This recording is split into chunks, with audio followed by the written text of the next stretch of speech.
नमस्कार, स्वागत है आप सभी का इंडिया न्यूज उत्तर प्रदेश उत्तराखंड में। मैं हूं आपके साथ शावनी पटनायक। बुलेटिन की शुरुआत करेंगे। आज सीएम योगी 3 जिलों के दौरे पर आएंगे। देवरिया, कुशीनगर और गोरखपुर का करेंगे दौरा। गोरखपुर से सुबह 10 बजे देवरिया के लिए होंगे रवाना। देवरिया से कुशीनगर जाएंगे सीएम योगी, फिर कुशीनगर से शाम 5 बजे गोरखपुर वापस लौटेंगे CM. Integrated Covid command centre का करेंगे निरीक्षण। अधिकारियों के साथ समीक्षा बैठक भी करेंगे सीएम। गोरखपुर में 2 कोविड अस्पताल का आज शुभारंभ भी सीएम द्वारा किया जाएगा। तो बड़ी जानकारी इस वक्त की, जहां पर आज 3 जिलों का दौरा सीएम योगी आदित्यनाथ करने जा रहे हैं। देवरिया से कुशीनगर जाएंगे सीएम योगी, जहां पर गोरखपुर, देवरिया और कुशीनगर का दौरा सीएम योगी आदित्यनाथ करेंगे। यहां पर इंटीग्रेटेड कोविड कमांड सेंटर का निरीक्षण सीएम द्वारा किया जाएगा। साथ ही अधिकारियों के साथ समीक्षा बैठक भी सीएम करेंगे। वहीं आपको बता दें कि गोरखपुर में 2 कोविड अस्पतालों का शुभारंभ भी सीएम द्वारा किया जाएगा। तो बड़ी जानकारी, जहां पर सीएम द्वारा लगातार जिलों का दौरा किया जा रहा है। कोविड कंट्रोल को लेकर सीएम नजर बनाए हुए हैं और जिलों का दौरा सीएम द्वारा किया जा रहा है, जहां पर स्वास्थ्य व्यवस्था, कोविड कंट्रोल और ब्लैक फंगस के मामलों में कमी लाने को लेकर सरकार द्वारा हर कोशिश की जा रही है। और इसी कड़ी में सीएम मंडलों का दौरा भी कर रहे हैं। अधिकारियों के साथ समीक्षा बैठक भी सीएम द्वारा की जा रही है। और आज 3 जिलों का दौरा सीएम करेंगे। देवरिया, कुशीनगर और गोरखपुर का दौरा करेंगे। बता दें, आज गोरखपुर के दौरे का सीएम का दूसरा दिन है और ऐसे में सुबह 10 बजे देवरिया के लिए सीएम रवाना होंगे। देवरिया से कुशीनगर सीएम योगी आदित्यनाथ जाएंगे। इंटीग्रेटेड कोविड कमांड सेंटर का निरीक्षण सीएम द्वारा किया जाएगा। साथ ही मौजूद अधिकारियों के साथ सीएम बैठक करेंगे, कोविड कंट्रोल को लेकर चर्चा करेंगे और जिलों में कोविड की क्या कुछ स्थिति है, इसको लेकर भी सीएम योगी आदित्यनाथ अधिकारियों के साथ बातचीत करेंगे। और इसके साथ ही बता दें, गोरखपुर में 2 कोविड अस्पतालों का भी शुभारंभ सीएम द्वारा किया जाएगा। और इस वक्त लखनऊ से बड़ी जानकारी, जहां पर लखनऊ के 3 बड़े प्राइवेट अस्पतालों को नोटिस भेजा गया। वरिष्ठ नोडल अधिकारी रोशन जैकब ने जारी किया नोटिस। अपोलो, मेदांता और सहारा हॉस्पिटल को नोटिस भेजा गया है। आईसीसी को भ्रामक जानकारी देने पर नोटिस। बिना अनुमति के अस्पताल ने पोर्टल पर घटाई बेडों की संख्या। अस्पतालों में बेड खाली होने के बाद भी पोर्टल पर संख्या 0। नोटिस जारी कर अस्पतालों को चेतावनी दी गई और भविष्य में लापरवाही सामने आने पर केस दर्ज करने की भी बात कही गई है। तो बड़ी जानकारी इस वक्त की आपको बता रहे, जहां पर लखनऊ में 3 बड़े अस्पतालों को नोटिस भेजा गया है, प्राइवेट अस्पतालों को नोटिस भेजा गया है। इस वक्त की बड़ी जानकारी, वरिष्ठ नोडल अधिकारी रोशन जैकब ने नोटिस जारी किया है। बता दें, अपोलो, मेदांता और सहारा हॉस्पिटल को ये नोटिस जारी कर चेतावनी दी गई। आईसीसी को भ्रामक जानकारी देने पर ये नोटिस दिया गया। नोटिस जारी कर अस्पतालों को चेतावनी दी गई है और लापरवाही बरतने पर केस दर्ज करने की भी बात कही गई। बता दें, नोटिस में साफ लिखा गया है कि अस्पतालों ने पोर्टल पर भ्रामक जानकारी साझा की थी।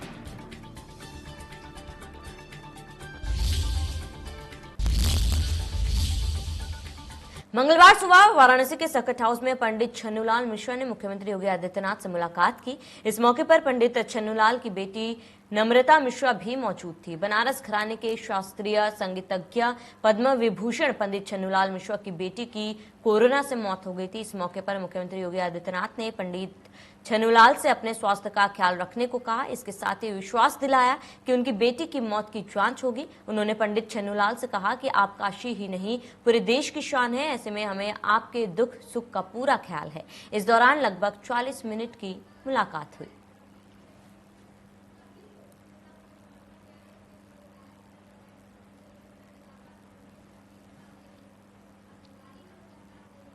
विकास के एजेंडे में उत्तर प्रदेश सरकार का रिपोर्ट कार्ड आया है। 18 मंडलों में विंध्याचल मंडल टॉप पर है। 79.72% रैंकिंग के साथ नंबर 1 पर सरकार के रिपोर्ट कार्ड में मिले 360 में 323 नंबर। बरेली दूसरे, अयोध्या तीसरे और लखनऊ 7वें नंबर पर है।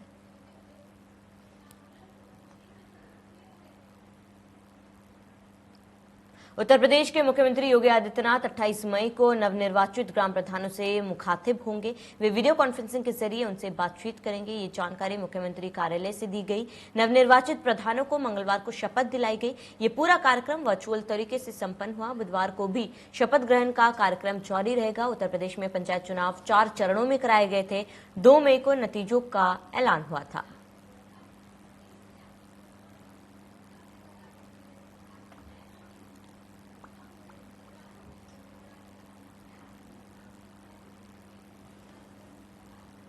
तो 28 मई को ग्राम प्रधानों से बात करेंगे सीएम योगी आदित्यनाथ। अपने 2 दिवसीय दौरे पर गोरखपुर पहुंचे प्रदेश के मुखिया योगी आदित्यनाथ ने सबसे पहले एम्स पहुंचकर कोविड अस्पताल का निरीक्षण किया। उन्होंने संबंधित विभाग के अधिकारियों से वहां के हालात के बारे में भी पूछा। इसके बाद सीएम योगी आदित्यनाथ सीधे नेहरू चिकित्सालय जिला अस्पताल पहुंचे, जहां पर पीकू वार्ड, इंसेफ्लाइटिस वार्ड का उन्होंने निरीक्षण किया। साथ ही डॉक्टरों से बातचीत भी की, परिजनों का हालचाल भी जाना। इसके बाद वह सीधे बीआरडी मेडिकल कॉलेज आए, जहां पर कोविड वार्ड का जायजा लेने के बाद संबंधित अधिकारियों के साथ समीक्षा बैठक भी की। सीएम ने वीडियो कॉन्फ्रेंसिंग के जरिए कुछ संबंधित विभाग के अधिकारियों के साथ बातचीत भी की है। सीएम योगी आदित्यनाथ के जिला अस्पताल पहुंचने का जायजा लिया हमारे इंडिया न्यूज संवाददाता सुशील कुमार ने। प्रदेश के मुख्यमंत्री योगी आदित्यनाथ अपने 2 दिवसीय दौरे पर गोरखपुर पहुंचे थे और गोरखपुर पहुंचने के बाद सबसे पहले वो एम्स में पहुंचे थे और वहां एम्स में कोविड को लेकर के अस्पताल के जो 200 बेड हैं वहां का उन्होंने निरीक्षण किया, क्योंकि तीसरी लहर को लेकर के और ब्लैक फंगस को लेकर के सरकार पूरी तरह गंभीर है और योगी आदित्यनाथ लगातार मॉनिटरिंग कर रहे हैं।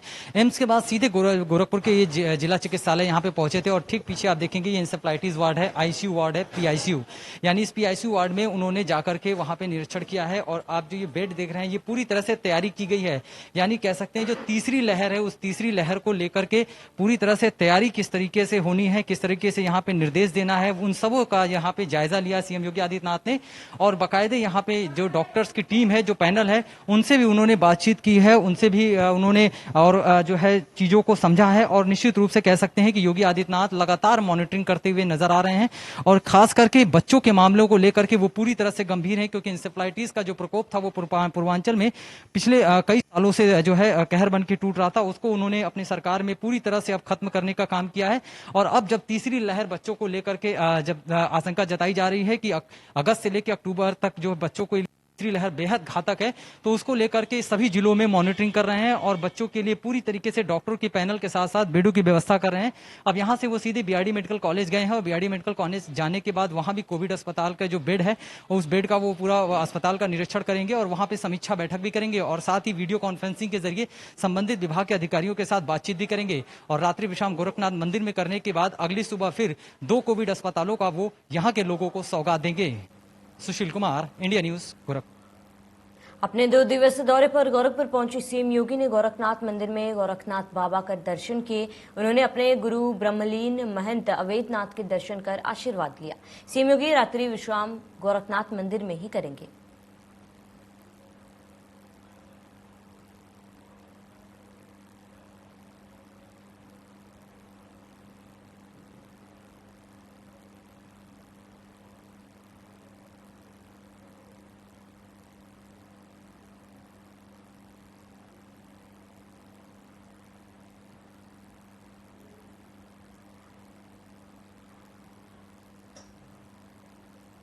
आगे बढ़ेंगे। सीएम योगी आदित्यनाथ आज मिर्जापुर दौरे पर पहुंचे। उन्होंने मंडलीय चिकित्सालय में ऑक्सीजन जनरेटर प्लांट का लोकार्पण किया और कोविड कमांड सेंटर का निरीक्षण किया।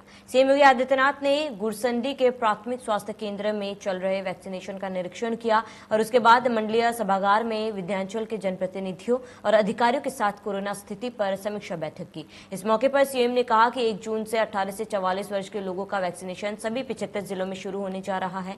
इनमें से सभी अभिभावकों को जिनके बच्चे 12 साल से छोटी उम्र के हैं, यानी तीसरी लहर की आशंका को ध्यान में रखकर उन अभिभावकों को पहले से ही वैक्सीनेशन देना है, जिससे वे संक्रमित न होने पाए। बाद में सीएम ने मां विंध्यवासिनी का दर्शन किया और आशीर्वाद लिया।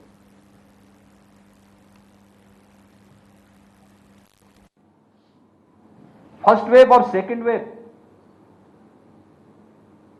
वेव सामान्य थी, लेकिन संक्रमण फर्स्ट वेव की तुलना में सेकेंड वेव में 30 से 50 गुना अधिक थी और इसके कारण ज्यादा लोग संक्रमण की चपेट में आ गए। अचानक ऑक्सीजन की डिमांड हुई।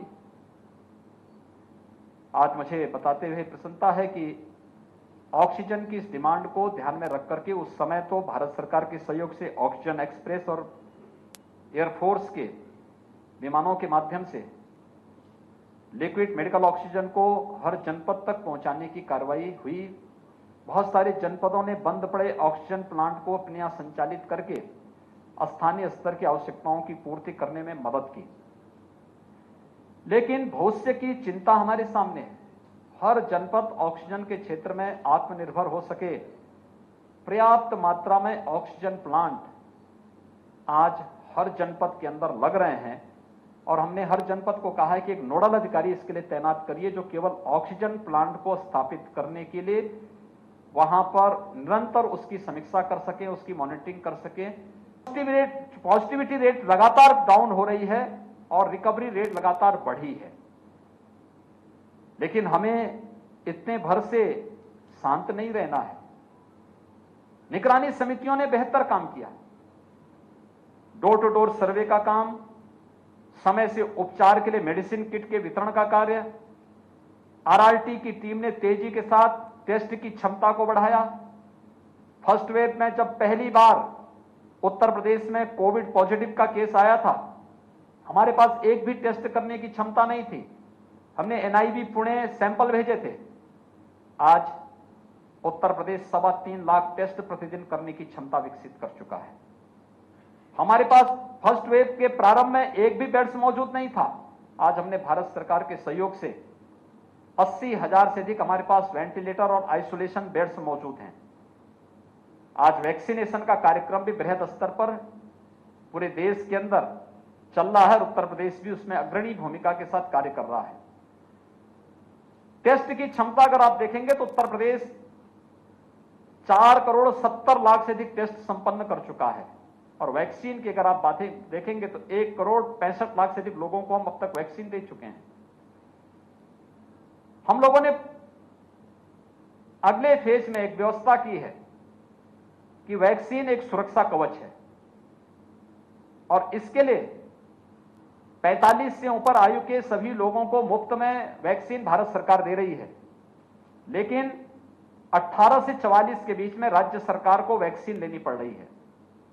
हम अब तक 23 जनपदों में वैक्सीन 18 से 44 वर्ष की उम्र के लोगों को उपलब्ध करवा रहे हैं। 1 जून से हम इसे सभी 75 जनपदों तक इसका कोरोना काल में जहां सरकार और तमाम सामाजिक संगठन लोगों को भोजन मुहैया कराने का काम कर रहे हैं, वहीं लखनऊ के चारबाग इलाके में फुटपाथ पर दुकान लगाकर परिवार का पोषण करने वाले युवक दिनेश ने साथियों के सहयोग से भंडारे का आयोजन किया। इस मौके पर आर्थिक रूप से कमजोर लोगों को भोजन वितरण किया गया। स्थानीय लोगों ने दिनेश के इस प्रयास की सराहना की है।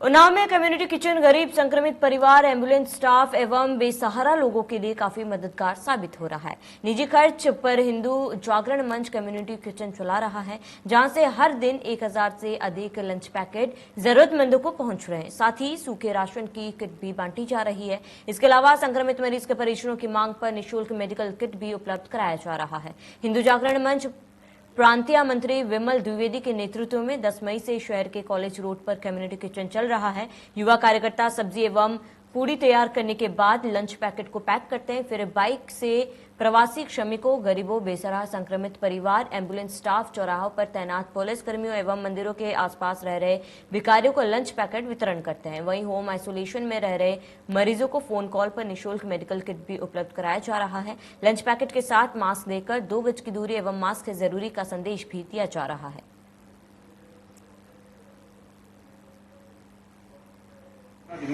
से अनवरत भोजन वितरण, आइसोलेशन किट, दवा का वितरण, बेजुबान पशुओं व गायों के पानी पीने के लिए नान रखवाने का कार्य व ज़रूरतमंदों तक अनवरत भोजन व राशन किट पहुंचाने का कार्य किया जा रहा है।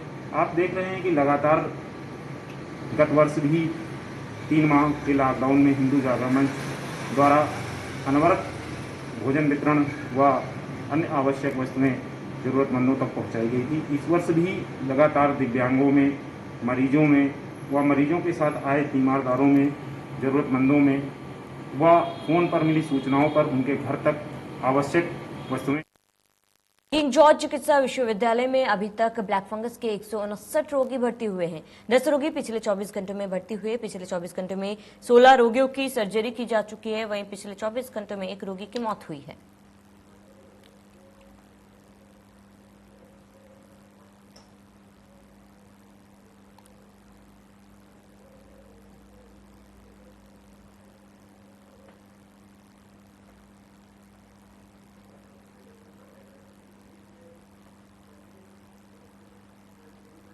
गाजियाबाद में सोमवार को येलो फंगस का पहला मरीज पाया गया था। उस मरीज की हालत में अभी भी सुधार नहीं हुआ है। संबंधित इंजेक्शन उपलब्ध नहीं हो पा रहा है। मरीज के परिजनों ने आरोप लगाया कि वो इंजेक्शन के लिए जगह जगह धक्के खा रहे हैं, मगर इंजेक्शन नहीं मिल रहा है।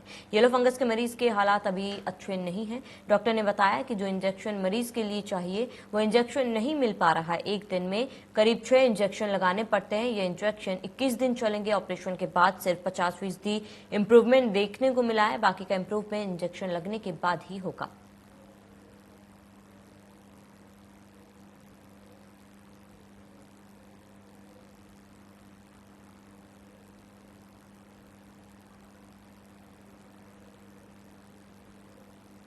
सर, डॉक्टर ने तो हमें एक ही इंजेक्शन बताया जो इसके लिए कहा जाता है संजीवनी बूटी है, पर वो कहीं नहीं मिल रहा है। मतलब not even a private medical stores. Government भी, मतलब गवर्नमेंट्स के पास जाते हैं तो कहते हैं जी जहाँ अगर हमारे यहाँ एडमिट होंगे तो हम इंजेक्शन आपको प्रोवाइड करा सकते हैं, बट अगर आप कहीं बाहर से हैं तो हम नहीं कर सकते, आपको लिखित में लाना पड़ेगा पहले। नहीं, किसी ने भी नहीं। इवन मेरे को मैं खुद, मेरे परिवार के और भी लोग, मेरे ब्रदर गए थे सीएमओ ऑफिस, उनसे सीएमओ साहब जो है यहाँ के गाजियाबाद के, उनसे बात भी करी थी, उन्हें बताया भी था और उन्होंने लिख के भी दिया था कि आप यहाँ मेरठ की तरफ चले जाइए, वहाँ जो एओडी डिपार्टमेंट है। तो मैं तीसरी बार उसकी सफाई कर रहा हूँ। अभी उसको डेब्राइड करने में गया था ऑपरेशन थिएटर में। उसके हालात अंदर से इन्फेक्शन अभी भी बरकरार है, हालात अच्छे नहीं हैं। और ऑपरेशन के साथ जो मुझे इंजेक्शन एम्फोटेरिसिन बी चाहिए वो अभी तक उस मरीज के लिए अलॉट नहीं हुआ है। आज भी उसके अटेंडेंट मेरठ गए थे पर वो इंजेक्शन उनको अलॉट नहीं हो पाया है। अटेंडेंट ने हमें बताया कि इंजेक्शन उनको नहीं मिला है। मुझे एक दिन में कम से कम उसको 6 इंजेक्शन लगाने हैं और ये इंजेक्शन कम से कम 21 दिन। बीते दिनों जिला कारागार उरई में कोरोना संक्रमण के कई मामले संज्ञान में आए थे, जिसके बाद जेल में कैदियों से मुलाकात बंद करा दी गई थी। बंदियों के ठीक होने के बाद जालौन की जिलाधिकारी प्रियंका निरंजन और पुलिस अधीक्षक डॉक्टर यशवीर सिंह जिला कारागार उरई पहुंचे, जहां उन्होंने कैदियों से उनके स्वास्थ्य के बारे में जानकारी ली। साथ ही उन्हें मास्क और सैनिटाइजर उपलब्ध कराया। इसके अलावा चित्रकूट जेल में हुई कैदियों को भिड़ंत के बाद जालौन की उरई कारागार जेल में सुरक्षा बढ़ा दी गई है। कैदियों के परिजन कैदियों के लिए खाने पीने की चीजें लाते हैं, इसलिए चेकिंग कड़ी कर दी गई है। जिला अधीक्षक सीताराम शर्मा ने बताया कि शासन के निर्देश के अनुसार लगातार सुरक्षा व्यवस्था बढ़ाई जा रही है।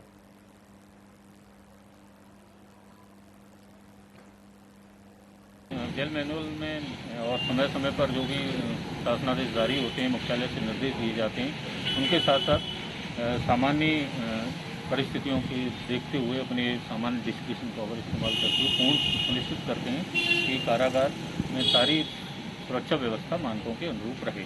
इसके लिए हम लोगों ने एक स्पेशल टास्क फोर्स भी बना रखा है जो लगातार चीज़ों पर, गतिविधियों पर नियंत्रण रखती है या उनको वॉच करते हैं। बाहर की सुरक्षा के लिए भी डिप्टी जेलर तैनात किए गए हैं जो लगातार ये बाहर की मेन वॉल के आसपास भी प्रतिदिन निरीक्षण किया जाता है। अंदर भी जो टास्क फोर्स है वो प्रतिदिन निरीक्षण करती है। कुछ हमने अपना इंटेलिजेंस नेटवर्क भी बनाया हुआ है जो किसी भी तरह की इस तरह की।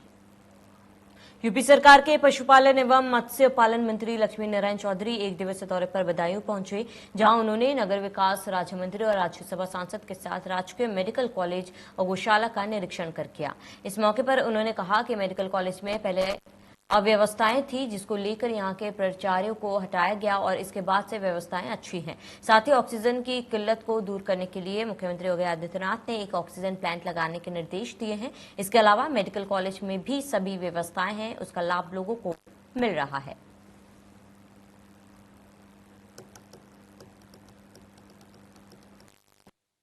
मेडिकल कॉलेज में जो कमी थी, इसीलिए यहाँ से उस समय जो प्रिंसिपल थे उनका ट्रांसफर किया गया और कुछ जांचें भी चल रही हैं। आज व्यवस्था बहुत अच्छी है। यहाँ लगभग 2000 के करीब कोविड पेशेंट अब तक भर्ती हुए हैं। आज भी यहाँ करीब 49 कोविड पेशेंट हैं। मेरी आदरणीय सांसद जी की, मंत्री जी की, हम लोगों की बात यहाँ कोविड पेशेंटों से भी हुई है। वो संतुष्ट हैं, उनकी देखभाल बहुत अच्छी हो रही है। इसके लिए चूंकि ऑक्सीजन की एक बड़ी किल्लत पूरे देश में खड़ी हो गई थी, इसलिए आदरणीय योगी जी ने यहाँ एक ऑक्सीजन का बड़ा प्लांट। कोरोना आपदा में कानपुर की चिकित्सकीय व्यवस्था पर सूबे के मुखिया योगी आदित्यनाथ ने शहर का निरीक्षण कर एलएलआर हैलेट अस्पताल की व्यवस्थाओं पर अधिकारियों की जमकर क्लास लगाई थी। फटकार लगाने के बाद न सिर्फ कानपुर के जनप्रतिनिधि बल्कि अधिकारियों ने भी व्यवस्थाओं को दुरुस्त करना शुरू कर दिया था। इसी कड़ी में विधायक अरुण पाठक और सलील विश्नोई ने मंडलायुक्त को उर्सला हैलेट आदि अस्पतालों में जन सुविधाओं को सुव्यवस्थित और सुचारू रूप से संचालित करने के संबंध में एक ज्ञापन सौंपा। इस दौरान विधायकों ने कोरोना की भी तीसरी लहर से निपटने के लिए चाचा नेहरू अस्पताल के अपग्रेडेशन के साथ बच्चों के लिए 50 बेड की व्यवस्था को जल्द सुनिश्चित करने के लिए चर्चा की।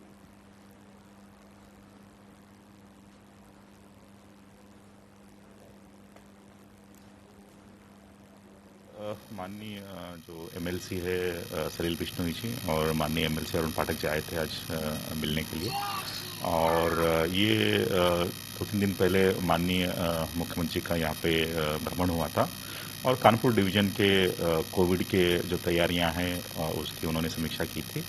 उसमें जो हमारे जीएसएम मेडिकल कॉलेज और जो हैलेट अस्पताल है उसको लेके कुछ समस्या वहाँ पर उठाए गए थे और माननीय मुख्यमंत्री द्वारा मुझे ये निर्देश दिए गए थे कि विजिट करके उसका रिव्यू कर ले, देख ले क्या क्या समस्या है और किस तरह से इसको हल की जा सकती है और जो सेवा है कैसे बेहतर की जा सकती है। उसी को लेके आज जो है यहाँ पे उनके द्वारा जो बिंदुएं थी वो विस्तृत रूप से रखी गई कि जो समस्या है वहाँ पे ग्राउंड लेवल पे, तो उसका हम लोगों ने विस्तृत समीक्षा की और उसके बाद प्रिंसिपल मेडिकल कॉलेज से भी इस संबंध में वार्ता की है। और कल भी मैंने विजिट किया था वहाँ पे, 3-4 बिंदु पे डिटेल रिव्यू किया था। उसके अलावा भी कुछ और बिंदु है जिसको आने वाले दिनों में देखना है। चलिए इसी के साथ इस बुलेटिन में मेरे साथ इतना ही। देखते रहिए इंडिया न्यूज।